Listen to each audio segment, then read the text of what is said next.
So in addition to Sean Combs, you should know the defendants in these cases we're going to file will include anyone, of course, who engaged in the assault or exploitation, anyone who participated in such in any way, anyone who encouraged or facilitated this conduct, anyone who was in the room and watched it happen but made no effort to stop it, any venue or venue owner who was aware of what was going on but failed to stop it, any individual or entity who knew about the conduct and benefited from it but did nothing to report it or stop it, and any individual or entity who covered it up or helped cover it up. These people who know who they are should just come forward now. I would imagine, as we speak here, there are a myriad of people who are very nervous. You can't hide skeletons in the closet forever.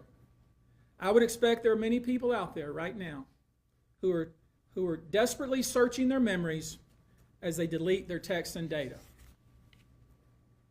Now, although these are, in fact, individual cases, there is a common theme, an MO, if you will.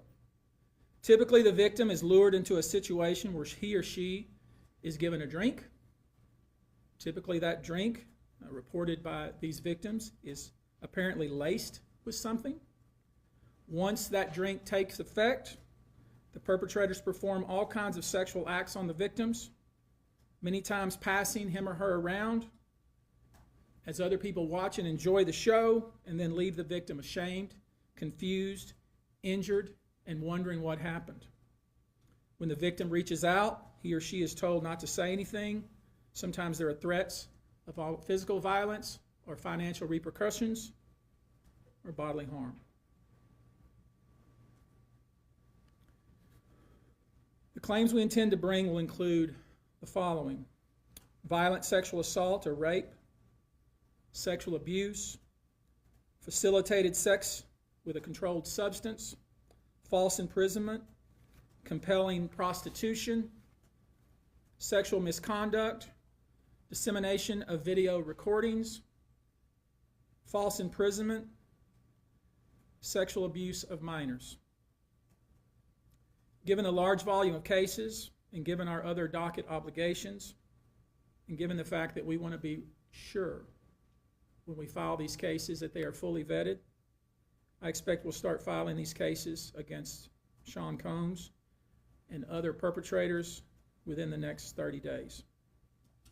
Now, without disclosing the victim's name, you probably know that depending on the age of the victim, you can file these cases, these individual cases, under Jane Doe or John Doe.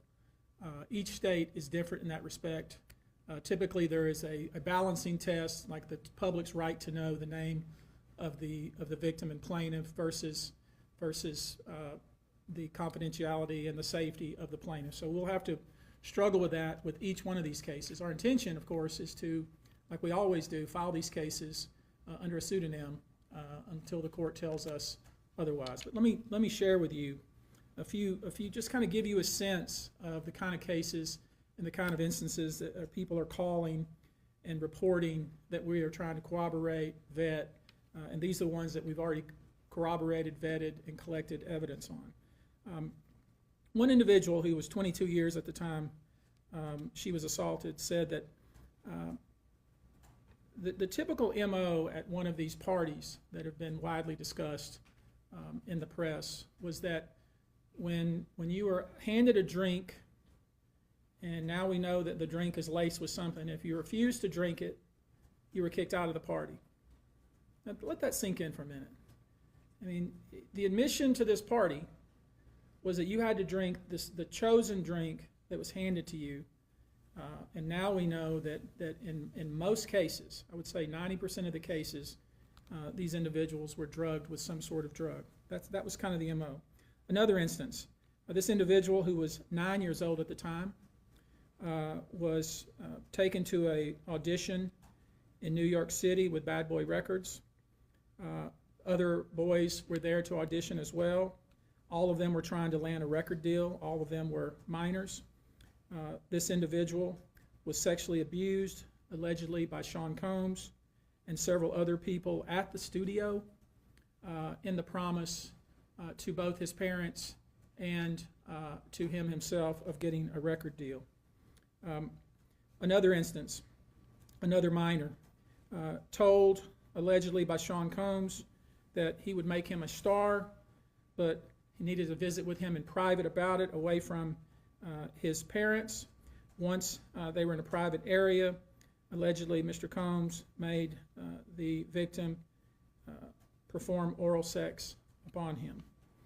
Another incident, an individual 15 years old at the time, flown to New York City to attend a party, was drugged, and then taken into a private room, allegedly in the presence of Mr. Combs, where this female individual, minor, was raped, and then other individuals took turns raping her.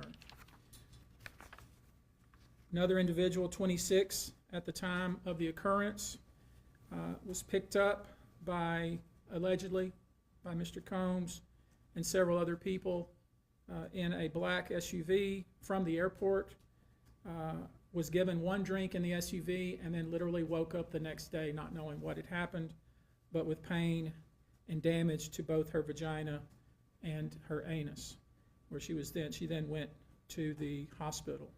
She was missing her underwear and her shoes. Another instance, an individual, this time not a minor, attended a group dinner, allegedly with Sean Combs in Miami. She wasn't drinking because she was pregnant, but whatever she drank at the table, apparently, at least according to her, was laced with something. She blacked out, and she woke up in the same bed, again allegedly, with Mr. Combs in his mansion in Miami. Her vagina and her anus were torn and sore. And I could go on. I mean, literally, you're sensing a theme here. It's the same theme, and it all involves some sort of drug. One instance, an individual who was 20 years old at the time was asked to attend, just saw her on the street, asked to attend a party in a hotel. She was flattered, went to the party, was given one drink and doesn't remember anything else. Ultimately, was so messed up, went to the hospital where they found cocaine and this horse tranquilizer in her blood system. I want to give you a quote from a very young man who told us over the phone about his experience and all the things that happened to him, he says, allegedly at the hands of Sean Diddy Combs and his friends in the effort to try to sign a record deal. This was kind of what he was told he would have to do. His quote is, "Had he not been in power, I feel like I could have been something great. I quit the industry because of what Sean Combs did to me." And that's really what it comes down to. We are pursuing this, asking you to support this effort, to encourage witnesses and victims to come forward and bring your evidence so we can continue to break down this wall of silence, and we can continue to have these stories heard. This is the beginning of what I hope to be a national dialogue. This type of sexual assault, sexual abuse, and sexual exploitation should never happen in the United States or anywhere else. This should have never been allowed to go on for so long. This conduct has created a mass of individuals who are injured, scared, and scarred. If you are one of those individuals, we ask you to reach out. If not to us, to someone you trust. If you are someone who witnessed any of these events, we ask you to reach out. Your name can remain confidential.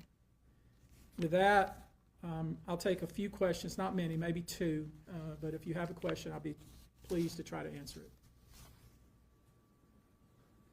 Perfect. How many minors are making accusations in total, and are the feds aware of the allegations of minors in the case? I don't know what the feds are aware of, okay, but I do know it's 25 out of this 120. And Tony, But I will say this to that point. We welcome the FBI or any authority who wants to come to us, and we're going to make that available to these victims because I think that's important. My suspicion is, based on talking with these folks, is that you know, the FBI is just not aware of these people. The FBI has talked to some of these folks, and I'm going to try to encourage the victims to, in fact, talk to the FBI because I think they have some very important things to say. Tony, were all of the children auditioning because they were musicians, or were any of them kids of employees or anything like that? All seeking either TV or some sort of music career with promises of, you know, we're going to make you a star. Instead, basically did things to them such that they don't want to have anything to do with the entertainment industry ever again. All right, guys. Thank you very much for your attention. We're going to go now. Thank you. Tony, do you anticipate any Houston cases? Any filed here? Locally, yeah. There's a few plaintiffs here, but I don't anticipate filing them here. Probably in New York City.